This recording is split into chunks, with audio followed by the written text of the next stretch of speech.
inacessível, e que triunfa sempre. Quando a besta, hoje dominando o mundo, tiver assassinado tudo, que vida lhe poderá restar, se não souber caminhar sofrendo, mas arrependida, pela estrada da redenção que Cristo lhe mostrou de sua cruz? Que fará o homem, quando se achar diante da catástrofe que ele quis e realizou, se não estivermos em condições de fazê-lo compreender, com a sua linguagem moderna, a subversão evangélica, isto é, que o triunfador não é quem vence na terra, pois assim cada vez mais se encadeia este inferno, mas é o que se liberta, superando esta fase biológica numa vida mais alta. É evidente que bem cedo não sobrará para o homem outra grandeza senão a de Cristo pregado na cruz, que é a dor que redime. Sabemos que hoje, como ocorreu para os próprios apóstolos, a cruz significa escândalo e vergonha, que a dor que redime é julgada a derrota. No entanto, que fará o homem após o desastre, se não souber ressurgir na loucura da cruz, aprendendo com a dura realidade, que a única salvação consiste na ascensão através da dor? O homem atual não compreendeu nada de Cristo. Ou compreende e o segue, ou será seu fim. Hoje, no deobar do terceiro milênio, a história prega a humanidade toda sobre a cruz de Cristo, de acordo com o exemplo que lhe deu. Estamos na noite profunda, justamente porque a aurora está próxima, a aurora da manhã de ressurreição. Repete-se para o mundo, em milênios, o mesmo ritmo da vida, antecipado e concentrado em 3 dias por Cristo, o qual, depois da segunda noite no sepulcro, ressuscitou na alvorada do terceiro dia. E a humanidade, em dores, deve ressurgir, como ele, no seu terceiro dia, que, para ela, é o terceiro milênio.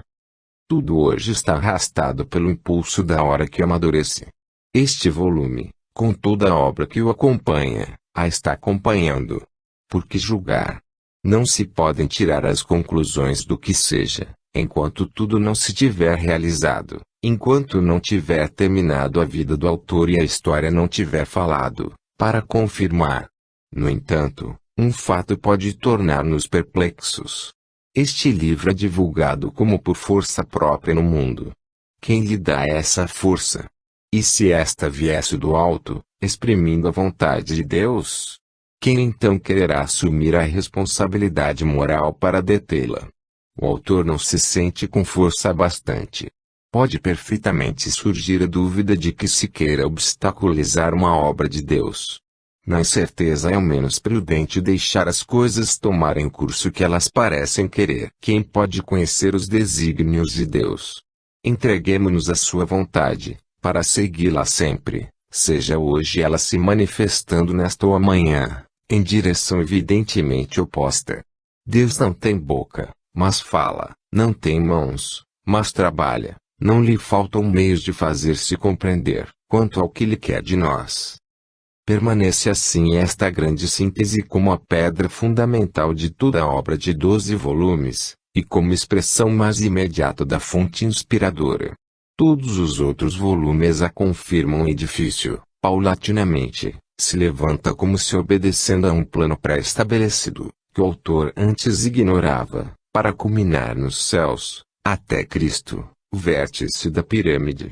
Embora não ainda a última da obra, todo o seu plano já está hoje traçado, num sistema unitário que se ergue como um bloco em trilogias sobrepostas, num edifício harmônico, em que o autor sobe com o mundo, seguindo o mesmo processo da catarse biológica, que quer levar todos, com o novo milênio, ao limiar da nova civilização do espírito. Para o leitor a quem tudo isto possa parecer orgulho, o autor conclui: ajuda-me a desprezar-me, peço-lhe, porque não desprezo nenhum ser, na terra, tanto quanto a mim mesmo. Isto, não por humildade, mas pela própria lógica de todo o sistema, porque é coisa natural para quem o compreendeu, porque esta é minha convicção diante de Deus.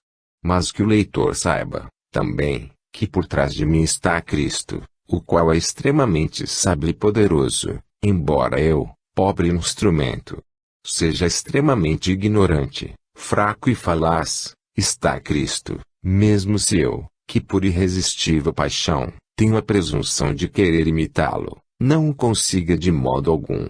Procure, então, esse leitor, andando mais além do que este pobre instrumento, alcançar aquele que fala realmente. Nesta grande síntese, procure raciocinar com ele, e não comigo, sem dar a mim um valor maior do que o que pode merecer um pobre amanuense. Pietro Baldi. A Grande Síntese, prefácio à primeira edição espanhola. A Grande Síntese, primeira edição espanhola, editora Constancia, Buenos Aires, 1937. Ao apresentar aos leitores de língua espanhola uma tradução, em volume, da obra Síntese Cósmica, do professor Pietro Baldi, a editorial Constancia está convencida de cumprir um dever moral para com todos os que se interessam pela explicação do grande problema da vida e do conhecimento. Seus capítulos, densos de profunda filosofia, já foram apreciados em todo o seu valor pelos numerosos leitores da revista Constancia, órgão oficial da editorial Constancia, veterana da imprensa de caráter espiritualista da República Argentina, em cujas páginas foi publicada em série, num período longo de semanas e meses. O interesse que esta obra transcendental do ilustre pensador italiano despertou, quer nesta parte do continente americano, quer nos países europeus, foi enorme. Hoje o nome de Baldi é tão amplamente conhecido nos ambientes intelectuais, científicos e espiritualistas, que seria supérflua uma apresentação de sua personalidade, particularmente para os povos de língua espanhola, que já puderam apreciar a profundidade de seu pensamento, a elevação de seus conceitos e a originalidade de sua inspiração, através da bela monografia que, com o título de Evolução Espiritual, publicamos com grande satisfação como absoluta novidade.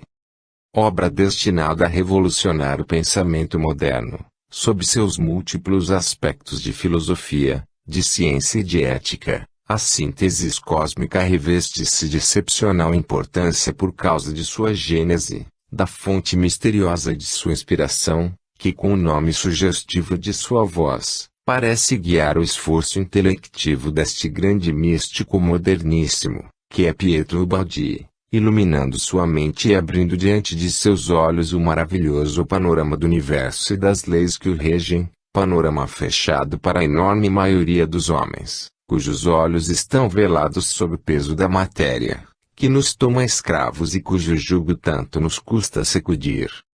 Pode bem afirmar-se que o Baldi adquire assim a figura de um iluminado ou de um apóstolo da humanidade futura, a qual procura fazer compreender a grandeza de seu destino, falando ao seu coração com a linguagem doce do sentimento e convencendo a razão com a linguagem autorizada da ciência. Dita sua palavra num momento de grande crise mundial, em que todos os velhos valores estão se precipitando, enquanto os homens invocam uma âncora de salvação, este livro de Baldi parece cair do céu como um maná no deserto, para os errantes filhos de Israel. Que suas páginas possam orientar todos os seres do mundo para o caminho da verdade e da salvação. Editorial Constancia. A Grande Síntese, mensagem de Emmanuel. Inserida em todas as edições brasileiras. Quando todos os valores da civilização do Ocidente desfalecem numa decadência dolorosa, é justo que saudemos uma luz como esta, que se desprende da grande voz silenciosa de A Grande Síntese.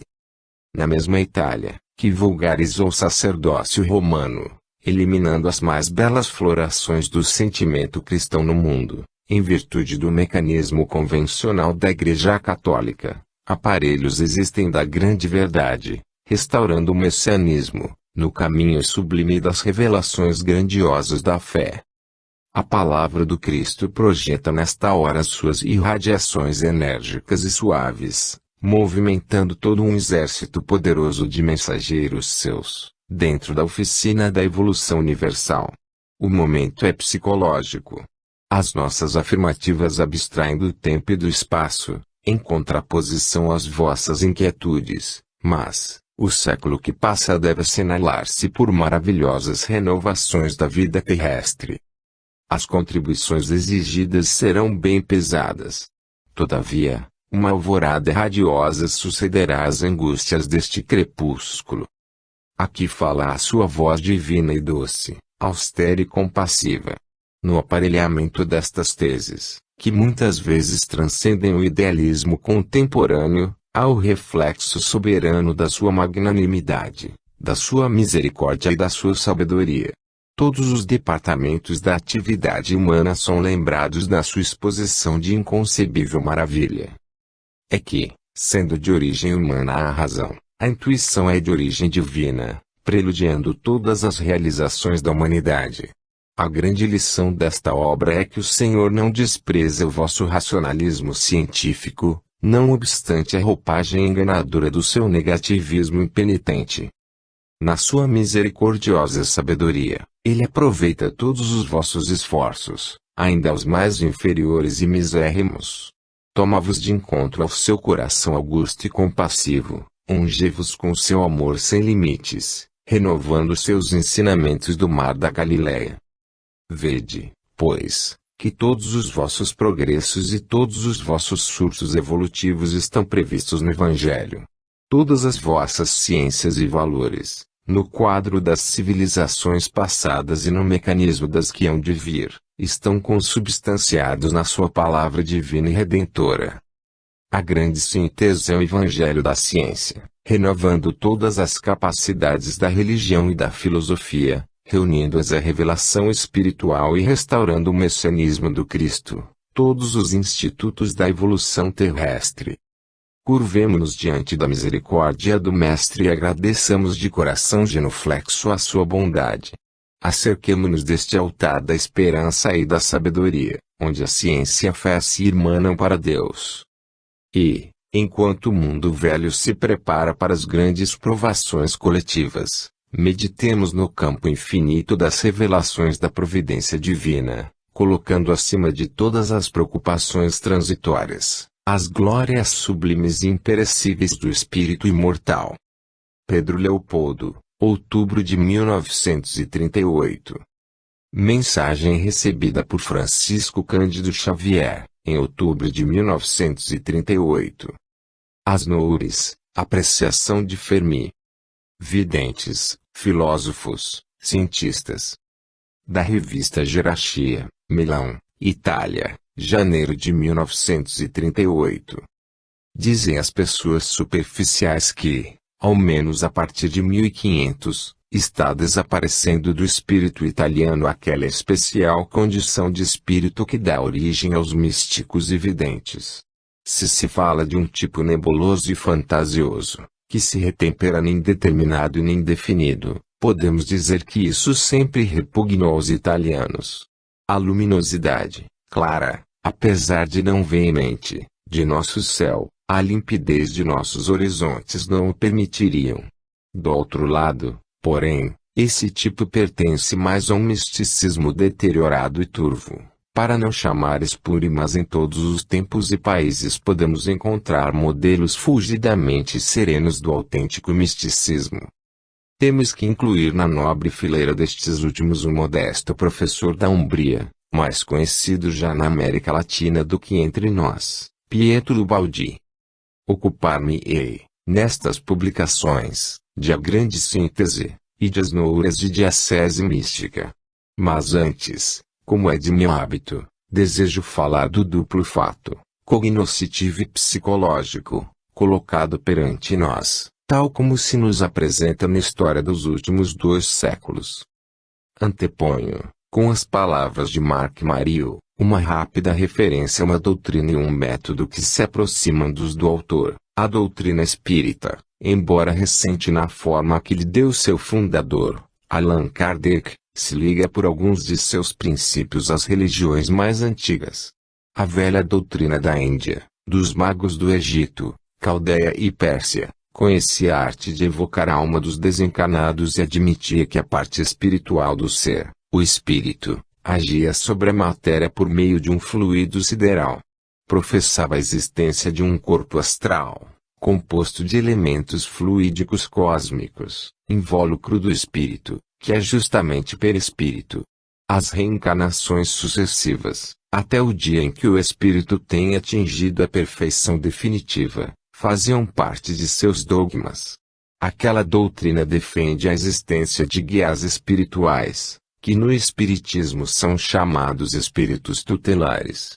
As diversas moradas ou etapas das almas, necessárias a purificá-las, existem em todas as religiões. Veremos em seguida onde e como Baudi se afasta de certas escolas teosóficas, que têm pontos de contato, em geral, com a Índia, e com as doutrinas e práticas medievais ocultistas, rosacrucianas, cabalistas, sufis etc. Nos últimos séculos, e depois que muitos teólogos da Contra-Reforma tinham desacreditado o misticismo, como perigoso a crença ortodoxa e a disciplina, que tomou pé aos poucos entre os heterodoxos, especialmente no norte. Paracelso, o modelo mais ilustre da sabedoria oculta na época do Renascimento, teve famosos seguidores, por exemplo, Boheme na Alemanha e Swedenborg na Escandinávia. Deste último, muito aprenderam Goethe, quando jovem e, ainda mais Saint-Martin, o mestre dos românticos, de Schelling e do próprio Bader, que procurou adaptar a doutrina de tal forma, que ela pudesse concordar com a Igreja Católica. Deve recordar-se aqui que, para Neumann haverá sempre elementos esotéricos no ensinamento católico. Estes, é lógico, acreditavam num mundo supersensível, povoado de seres mais elevados e poderosos do que nós, e na possibilidade de comunicar-se com eles, em certas condições. Depois de 1870 prevaleceu na Europa uma teosofia de caráter indiano e tibetano, e quem deu o impulso inicial foi a russa Blavatsky. Unindo-se a ela em 1889, Blavatsky morreu em 1891. Outra mulher rica de fantasia e de entusiasmo, Annie Besant, continuou sua obra, tendendo ainda mais para as doutrinas dos mestres da Ásia. Besant não cessou de escrever e de propagar seus pontos de vista até 1933, ano de sua morte. O afastamento de Krishnamurti, que, segundo ela, é a última reencarnação de Buda, entristeceu-lhe os últimos anos, diminuindo-lhe o longo prestígio, quase oracular. Trabalhar a seu lado, por algum tempo, Rudolf Steiner, e depois bruscamente se afastou, seguindo suas concepções particulares, que acreditou corresponderem a um cristianismo católico esotérico, a antroposofia de Steiner, que aparece como um sincretismo indo-gnóstico neoplatônico, é orientada na direção da teologia cristã. A antroposofia que enfrentou nos últimos anos as questões sociais e políticas, buscava a purificação do homem, obtida prevalentemente com o exercício da meditação e dirigida ao esclarecimento do pensamento, que se ergueria, assim, a uma visão superior das realidades últimas. Uma moral elevada, mas ainda não cristã. No caso de Ubaldi, os autores precedentes que analisei, poderiam, abstratamente, ter tido uma influência metapsíquica e quase telepática, ou então relegada ao subconsciente. Entretanto, eu a excluo. Não porque ele tinha lido poucas páginas de Blavatsky, da qual difere totalmente por temperamento, gostos, senso ético etc., mas pelo fato de que se move em outro plano, muito diverso. Além disso, sua preparação livresca, filosófica e teológica, era ilimitadíssima. Ele confessa, quando jovem não acreditava no que ensinavam e que eu sentia falho, inútil, sem bases substanciais. A verdade estava em mim, eu a procurava dentro de mim, como admitia Santo Agostinho. Rebelde a toda direção, lançava-me sobre o cognoscível humano acaso, procurando secretamente a minha verdade. Olhava o mundo e as coisas de dentro, nas causas e nos princípios, e não nos efeitos e em sua utilização prática. Como os positivos e os práticos podem considerar-me um incompetente na exploração utilitária da vida, assim eu os posso considerar como incompetentes diante da solução dos problemas do conhecimento. E ainda, o turbilhão das exigências exteriores batia sem tréguas, impondo-se à atenção de meu espírito que queria viver sua vida. Acumulavam-se as experiências humanas, quase todas bem amargas. A dor martelava minha alma com seus golpes. Apressava-se a maturação. Um dia, nas praias de Falconara, olhando as maravilhas da criação, senti com evidência a revelação, rápida como um raio, que o todo só podia ser matéria, energia e conceito ou espírito, M igual I igual C, igual a S, isto é, espírito. O Baldí chama sua doutrina monismo. É necessário ter cuidado para não atribuir o sentido usual a essa palavra. Nem Spinoza, nem Hegel, nem Haeckel tem que ver com a sua filosofia. Quem atentamente o lê e não tem a mente ofuscada por prevenções e preconceitos, quem com ele se relaciona e o conhece bem, se convence de que ele não professa de modo algum o materialismo nem o panteísmo, especialmente a primeira acusação é ridícula. Pois, sem sabê-lo, ele tem a mesma concepção dos grandes místicos cristãos e católicos, que definem Deus como a superessência de todas as coisas e o declaram mais íntimo em nós que nós mesmos. Quanto a uma visão escatológica, na qual o Baldí se aproxima de São Gregório Niceno, falaremos em seguida. Qual é o órgão subjetivo que o autor põe em prática na busca da verdade? É a intuição. Como esta pode ser entendida de muitos modos, é necessário precisá-la, isolando este caso das várias noções correntes, mesmo pelo fato que lhe determina a inequívoca noção. Dizem os filósofos, a intuição é a concepção evidente de um espírito são e atento, que nasce apenas da luz da razão e é mais pura, porque simples, do que deriva do raciocínio Descartes, e, com ele, Spinoza e Locke. Todas as verdades primordiais, de razão e de fato, são intuitivas Leibniz. A intuição é um ato da reflexão interna, da qual o indivíduo colhe uma realidade livremente produzida, em que o inteligente e a coisa intuída coincidem plenamente Schelling. E a visão imediata da mente que, fixando como ato originário, simples, imediato, o ente, possível, real, assume a potência ou forma do intelecto, que torna possível o conhecimento das coisas Rosmi, Gilberti.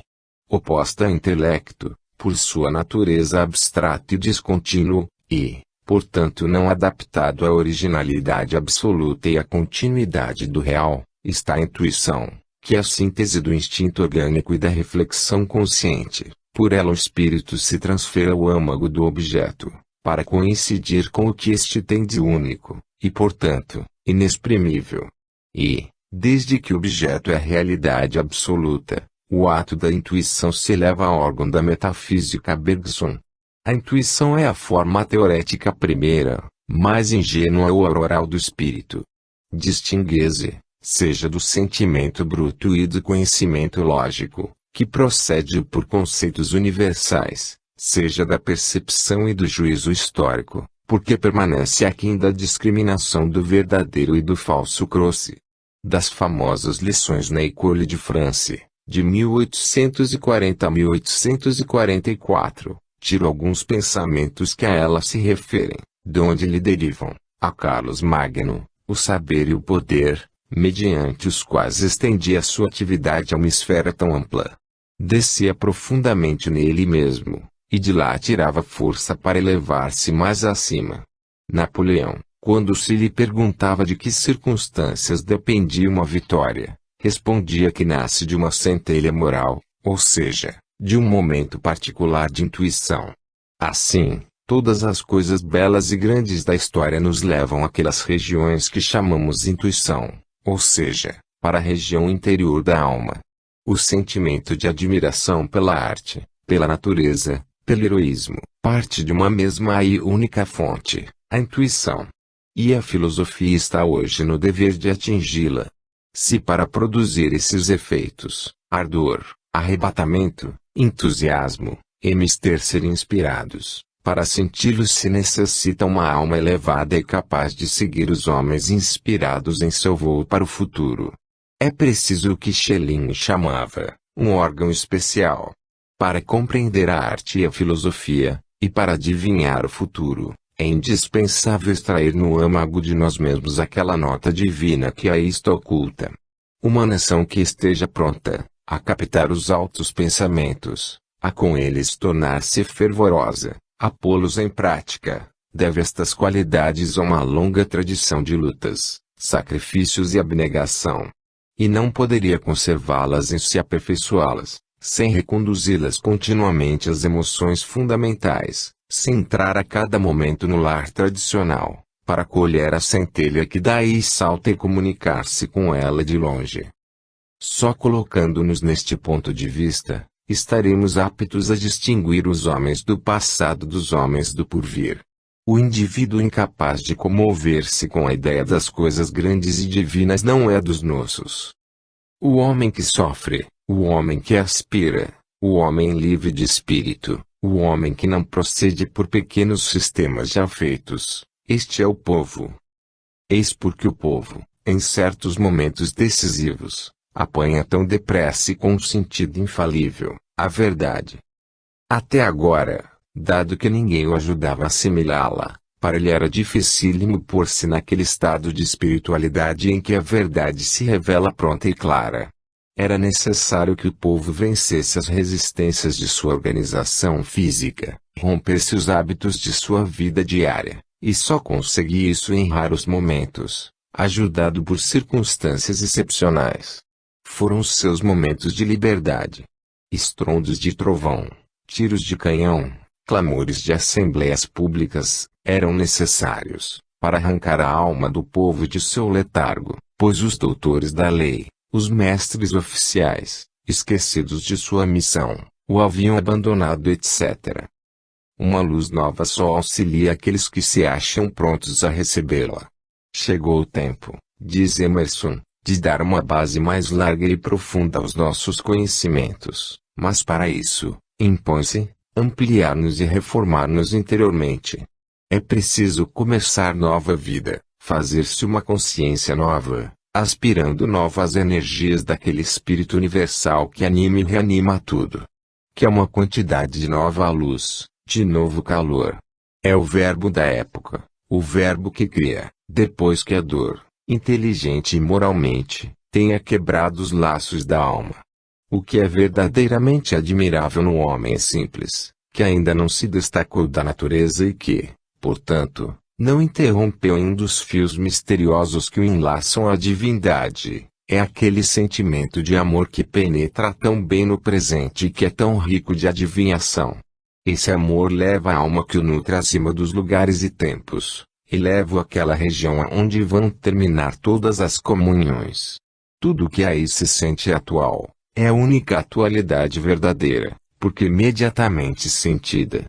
Mas que tem de comum esta segunda vista com os problemas que hoje pesam sobre a humanidade?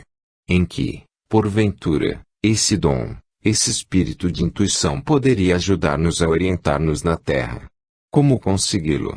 Aquele dom é apenas um dos momentos mais conhecidos aos artistas, aos soldados, aos intuitivos por pureza, momentos de inspiração em que nos sentimos repentinamente mais fortes e mais perspicazes, mais videntes que de costume, mais seguros de todos os meios que possuímos, mais confiantes em usá-los. E qual é esse momento de inspiração?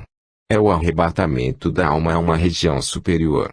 Porque, se nos sentimos repentinamente cheios de uma força desconhecida, que não deriva, absolutamente, de nossos hábitos e que supera nossos meios ordinários, ela só pode ter vindo a nós de uma região invisível e impalpável.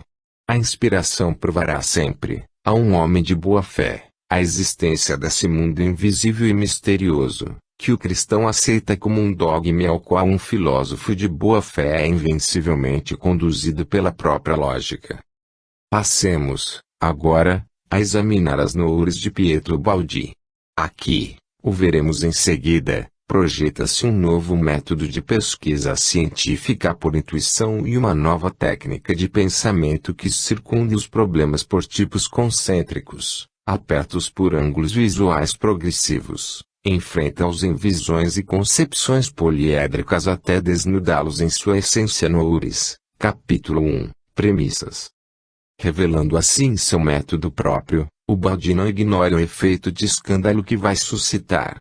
Conheço esse método, o racional e objetivo da ciência moderna. Conheço a psicologia sufocante dos chamados intelectuais de profissão, da cultura que eternamente reproduz o passado, que comenta e analisa, que nada cria, que pesa, que mata o espírito. Eu estou nos antípodas idem. Entretanto, o Baldi está bem longe de tomar a atitude de revelador de uma fé incontrolável, que se impõe a intelectos dóceis, satisfeitos com o ipse dicit, assim se diz. Com uma análise introspectiva, cândida, perspicaz e perfeita até na forma, introduz o leitor nos seus segredos mais íntimos, segredos pessoais e técnicos.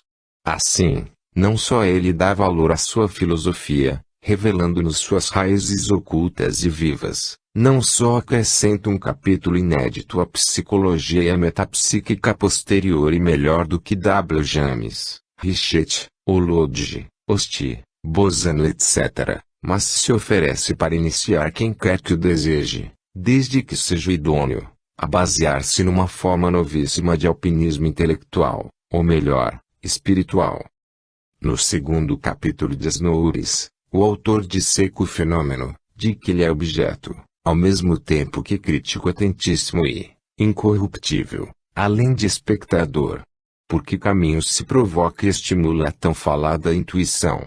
Antes de tudo, encontrar um ambiente propício. Eis-me em meu pequeno escritório, ambiente de paz, em que os objetos têm algo de mim mesmo, em que a atmosfera ressoa com as minhas vibrações e tudo, por causa da vida em comum, está sintonizado com o meu temperamento. Eu mesmo, aí permanecendo durante muito tempo para pensar e escrever, embebi as paredes, a mobília, os objetos, de um tipo particular de vibrações, que agora voltam a mim, como uma música que harmoniza meu pensamento. O primeiro problema é este da harmonização, que me permite a seleção das correntes, ou noures, e a imersão nelas, delicadíssimos estados de consciência que não posso atingir senão num oásis de paz, por meio de um primeiro processo de isolamento vibratório do barulho violento do mundo. A hora é noite, cerca das 22 horas, a melhor hora em que se intensificam minhas capacidades receptivas, até cerca de 1 hora da madrugada. Gosto das luzes suaves, coloridas, que deixam vagar os objetos nos contornos indefinidos da penumbra. Aqui, o público está materialmente longe, mas espiritualmente está presente e próximo, e eu o sinto imenso, num burburinho de 1000 vozes, a alma do mundo. Minha solidão está cheia dela. Em minha sensibilidade, o pensamento adquire a potência do relâmpago. As correntes espirituais do mundo são tangíveis, essas forças sutis são reais e entre elas caminho manobrando minha embarcação.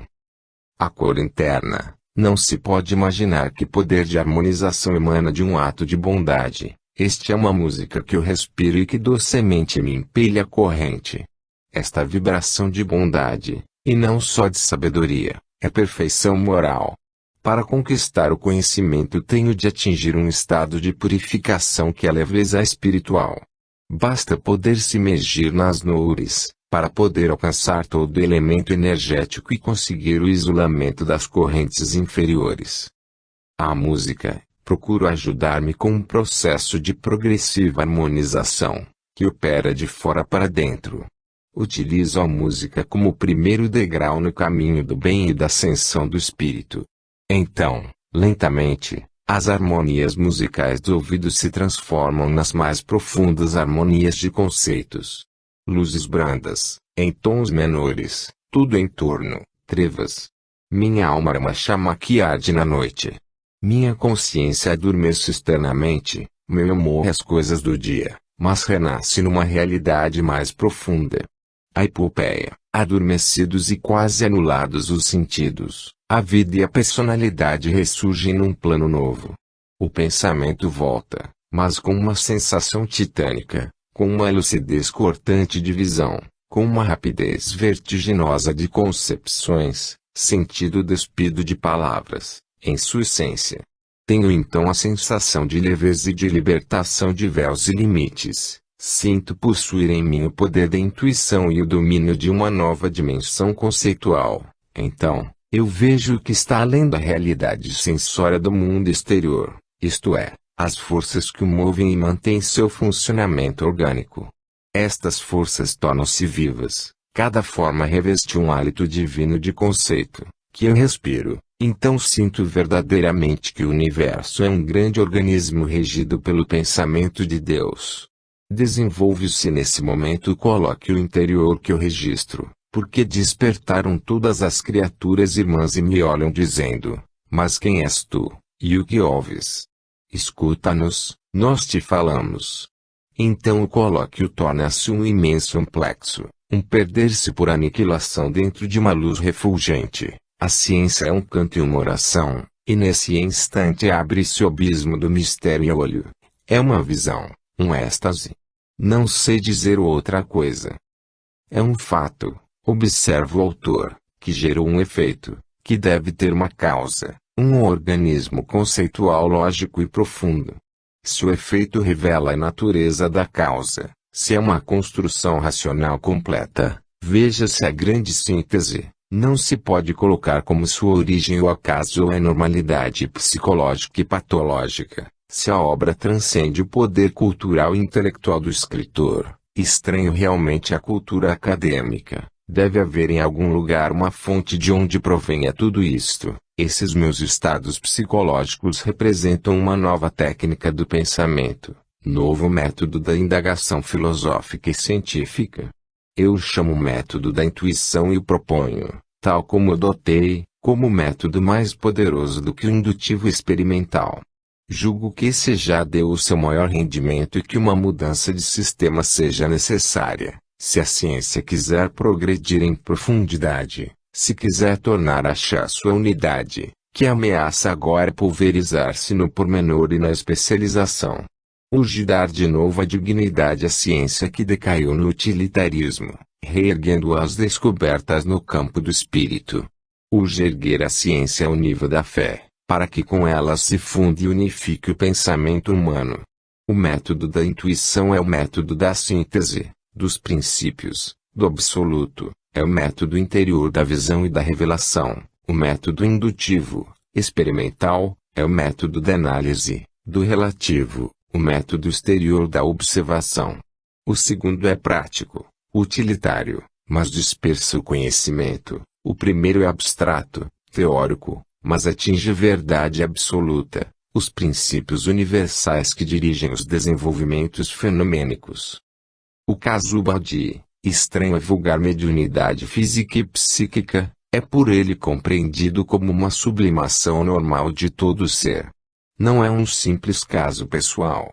Demonstra que a verdadeira ciência, a ciência profunda que atinge a verdade, não pode ser alcançada senão pelos caminhos interiores através de um processo de harmonização da consciência com as leis da vida e com o princípio divino que tudo dirige. Demonstra que os caminhos do conhecimento só podem ser os caminhos do bem, que a sabedoria é um equilíbrio do espírito, que a revelação do mistério só ocorre de acordo com a fase de relativa perfeição moral que se alcançou. Demonstra enfim que a ciência só pode ser uma ascensão cultural e espiritual, tendente à unificação de tudo, arte, filosofia, religião, sabedoria, em Deus. Pois a lei de evolução é também lei de purificação. E, no entanto, é natural que a individualidade subindo a superiores dimensões conceituais se reabsorva na unidade.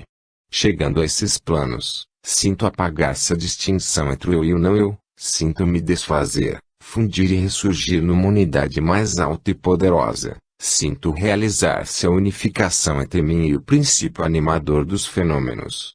Meu ser, então, de tal modo já se harmonizou no funcionamento orgânico do universo, que não se sente mais distinto dele e nele se unifica, se funde e se perde no grande incêndio de luz da divindade.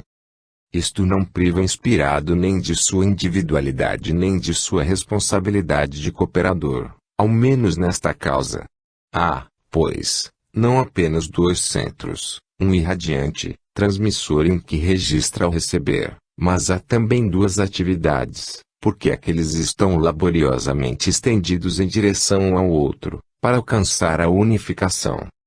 Que são as nouras em si mesmo? São correntes conscientes, que conservam as qualidades típicas, e neste caso conscientes, do centro genético. Seu campo é vasto como o universo, que se torna todo noures.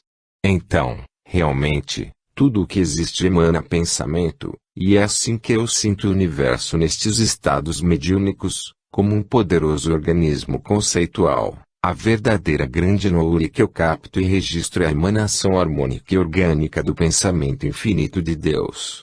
Nestas minhas superelevações de dimensão de consciência, tenho a visão, no fundo de um abismo infinito, deste centro conceitual.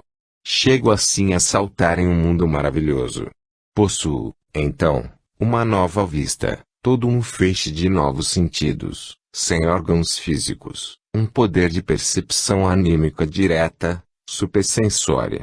Então, não vejo mais o fenômeno em seu aspecto exterior, mas sinto o princípio que o move. Não vejo, por exemplo, a semente em suas características morfológicas, mas vejo-a na íntima estrutura de seu ser, como vontade de desenvolvimento, como presciência do ambiente, instinto, e do objetivo a atingir. Vejo, mais profundamente, o ritmo das infinitas formas do passado e a vontade de fazê-las evolver, e, mais longe, sinto o grande princípio da vida que naquele tipo palpita e se exprime.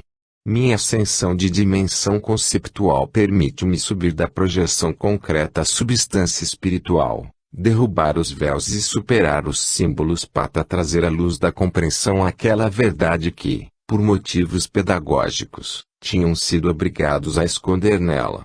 No mundo dos fenômenos históricos sociais vejo, atrás dos acontecimentos, a trama sutil em que se entrosa a causalidade, projetada para o efeito. Vejo o progresso de um conceito para seu objetivo. Vejo o fio que une, como um colar, a série de episódios e o desenvolvimento lógico que guia desenrolar-se do fenômeno histórico. No mundo da matéria orgânica sinto o turbilhonar interior dos átomos, sua atração e repulsão, seus amplexos por afinidade, o dinamismo de suas correntes elétricas, o combinar-se e o apertar-se de seus movimentos planetários. Infusões que dão os diversos tipos das individuações químicas.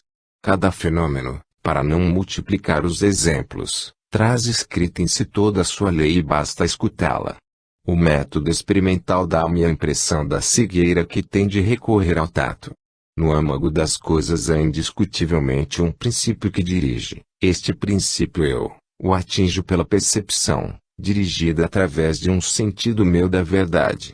O uso deste método, inicialmente intuitivo, depois dedutivo, é necessário hoje, para contrabalançar a dispersão do conhecimento, senão, cada vez mais se acentuará o isolamento do cognoscível na especialização e na desorientação diante das causas. Seguem-se declarações e confissões pessoais, que explicam a extrema delicadeza de sua tarefa, as precauções que se devem tomar, os perigos que se devem evitar, numa palavra, a deontologia do intuitivo que queira conduzir a bom termo seu empreendimento. Pois ele deve, antes de tudo, purificar e enobrecer a si mesmo, corpo e alma, na dieta física e espiritual, na vigilância dos sentidos, na escolha dos ambientes e das companhias, para que o delicadíssimo instrumento do conhecimento intuitivo se mantenha idôneo. Plotino fazia, em substância, a mesma recomendação. Em todos, sem exceção de nenhum, os grandes místicos e contemplativos, genuínos e máximos intuitivos, puseram isso em prática. Os capítulos 2 e 3 ligam-se ao V, que exemplifica autobiograficamente a técnica noúrica, ao passo que o 4 é prevalentemente histórico, todo consagrado aos grandes inspirados. Essas páginas, não muito numerosas, são mais ricas de compreensão e mais verdadeiras, do que os volumes de Biotot e de Shuré, que trazem título semelhante. O autor, após descrever o fenômeno inspirativo observado na pessoa dos profetas máximos do Velho e do Novo Testamento e na história da Igreja, em particular São Francisco de Assis, passa a demonstrar aí, como a sua própria teoria recebe precisa ilustração e confirmação inequívoca na história de Joana d'Arc, a partir do momento em que ouviu, adolescente, as primeiras vozes, que lhe foram inspiração e guia no breve, mas condenadíssimo período em que se desenrolaram suas façanhas épicas e trágicas. Deste capítulo e de todo o livro, aconselho vivamente a leitura a todos os que não sejam hipercríticos e grosseirões na certeza de que encontrarão prazer e aproveitamento, que não se encontram com facilidade juntos, num livro moderno. No próximo número de Gerachi apresentarei uma apreciação clara da obra capital, a grande síntese, comparando-a com os dados fundamentais da ciência moderna, tal como é cultivada em todo o mundo civilizado, com métodos e resultados convergentes. É um empreendimento temerário, muito superior às minhas forças, mas do qual não posso fugir. Enfim, direi candidamente minhas impressões. Desde já faço votos que outros, muito mais competentes e melhores que eu, se apresentem a julgar uma tentativa tão grandiosa, indo atrás das minhas pobres pegadas, para pagá-las. Uma coisa me parece certa, a história humana do pensamento, de acordo com a história civil, está voltando sua proa para outros portos, seguindo caminhos diversos dos que até aqui percorreu. Fermi. A grande síntese, apreciação de Fermi. Videntes, filósofos, cientistas. Da revista Gerachi, Milão, abril de 1938. A trajetória percorrida pelos seres criados, segundo Baldini, é de ciência biológica, de um indício, de um germe, de um princípio de vida, sob isso até a plena elaboração, a celebração da vida. Este é movimento que parte de dentro e caminha para fora, para o alto, para depois regredir um pouco. Não segue em sua caminhada a linha vertical, mas a espiral, como em a grande síntese. A natureza dessa espiral implica breve retorno do ser sobre si mesmo, como parada, pausa, a fim de retomar o impulso para uma corrida mais rápida. Eis novas implicações da vida. Se nos organismos inferiores o impulso vital, centrípeto ou centrífugo, é favorecido ou movido pelo prazer, ao passo que a dor é a sanção dos atos antivitais, acrescenta-se, no homem, o motivo ético, ou sentimento do dever, ligado com a noção do bem, do mal e da liberdade. Surge aqui, necessariamente, uma complicação, causa de graves conflitos. O prazer, maquinismo biológico importantíssimo, para os indivíduos espiritualmente não evoluídos, ao invés de meio, se torna um fim em si mesmo, e em si mesmo procurado, por exemplo, a nutrição, centrípeta, a sexualidade, centrífuga. Uma perversão, como se vê, que frustra os fins superiores, nos quais está colocado o bem de cada um e de todos. Neste caso, os que colocam o prazer como bem e ideia e constituem um ídolo, sofrem suas consequências, mais ou menos voluntariamente. Pois do próprio seio do prazer, surge o remédio, que por outro lado é muito amargo. Lucrécio. O Baldini, que bem a experimentou, eleva a dor, remédio providencial, e nos triunfais. Ele sente, em medida consentida a poucos, o beatico ilugente, jamais será adulador dos que gozam. Os hedonistas, que odeiam o cristianismo como qualquer outra filosofia austera, opõem que a dor, portanto, logicamente, o dever, o esforço, o sacrifício, é anti-orgânico, anti-vital, mortífero.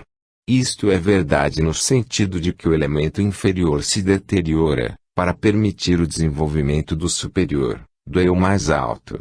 Da mesma forma, e pela mesma razão biológica, a matéria, depois que atingiu a maior potência nuclear e eletrônica, se desagrega, irradiando-se.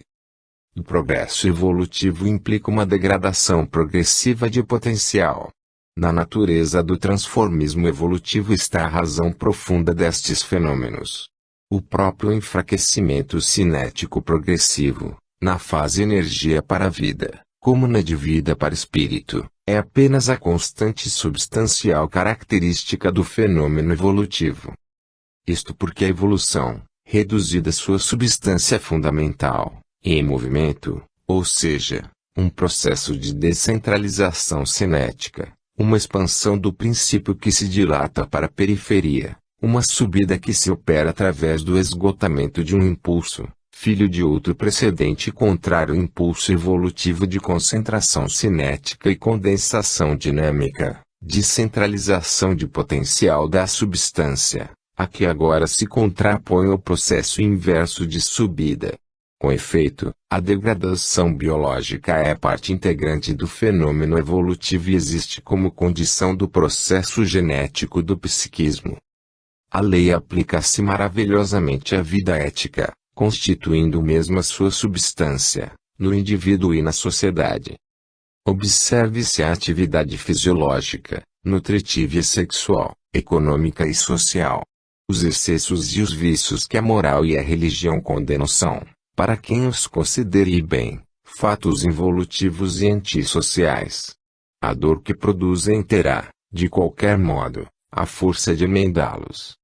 Segue-se daí que a dor e toda forma de castigo se transformam em redenção e se tornam preciosos instrumentos de progresso social, mas aparecem aos olhos do vulgo como pouco menos do que escórias e refugos. Portanto, é necessário aceitar a dor, se incurável, e considerar o trabalho como dever e missão. Eis uma atitude razoável, seria irracional e absurda a rebelião contra a natureza das coisas. Esta favorece os voluntariosos e esmaga os renitentes.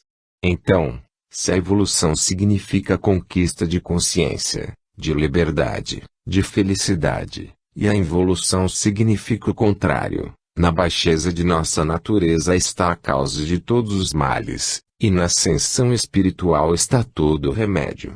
É justa a aspiração à alegria, e a felicidade pode existir, mas é indispensável submeter-se ao trabalho de conquistá-las. O Evangelho é uma estrada espinhosa, mas só por ela se pode seriamente alcançar o paraíso sobre a terra. Toda a concepção odiana da vida está aqui deslocada e sois obrigados, por vossa ciência, cuja linguagem sempre falei, a compreender e efetuar por coerência esta deslocação. Na verdade, o homem só pode existir imerso na grande lei divina. Isto faz tornar-se absurda qualquer culpa, qualquer baixeza, torna utilitária a estrada da virtude. Portanto, ao conceito limitadíssimo de uma força nossa individual, que guia os acontecimentos, precisamos substituir o conceito vastíssimo de uma justiça que impõe seu equilíbrio e suas compensações no destino. A providência compreendida assim é um momento da grande lei permeada de equilíbrio, que adere ao mérito, sustentada por compensações contínuas, e a justiça em ato. Mas a providência não justifica uma espera inerte e passiva, age sobretudo no justo que quer o bem e que, lutando, o impõe com seu esforço.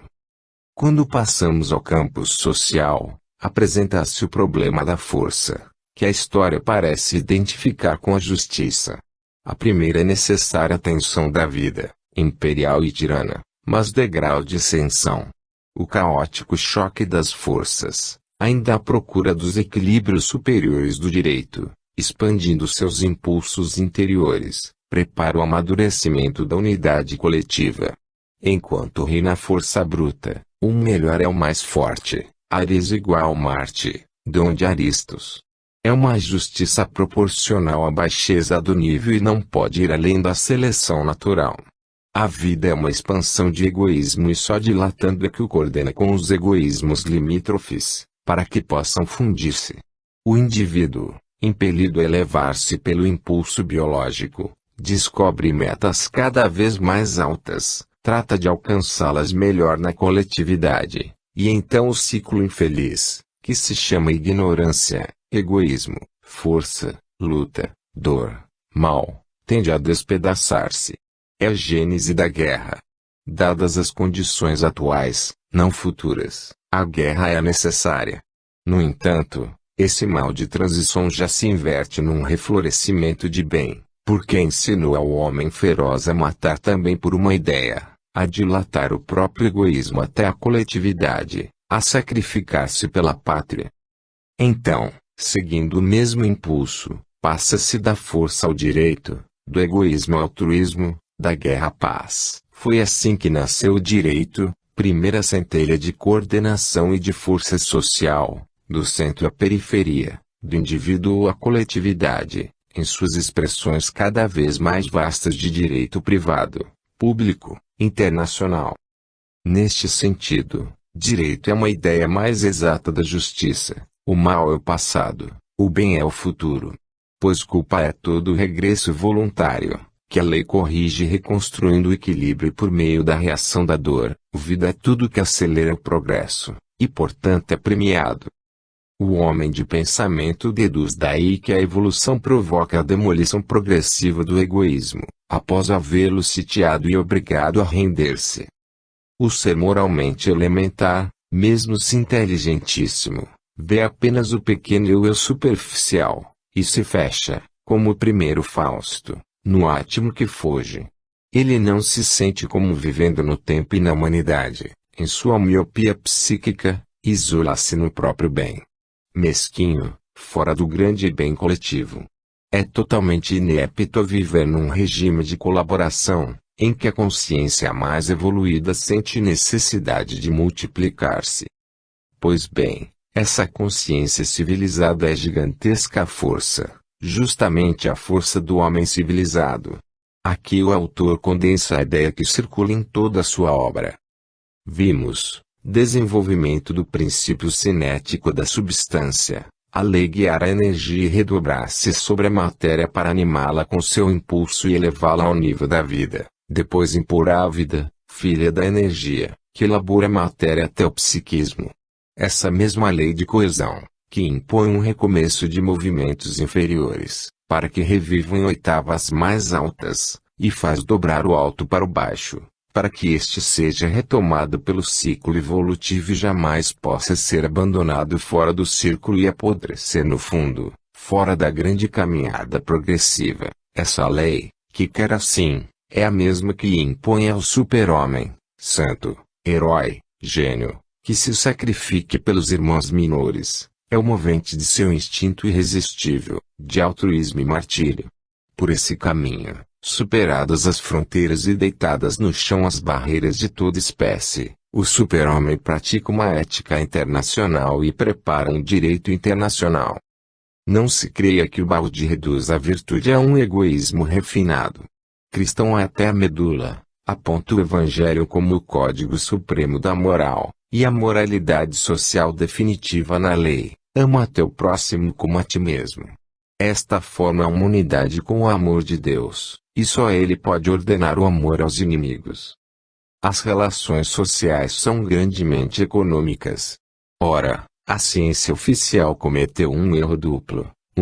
Forjou um homo economicus, isolando dos outros aspectos e funções de humanidade, um ente que não existe na natureza. 2. Codifica o egoísmo, reconhecendo a legitimidade do princípio hedonístico, anticolaboração por excelência, isto é, antissocial.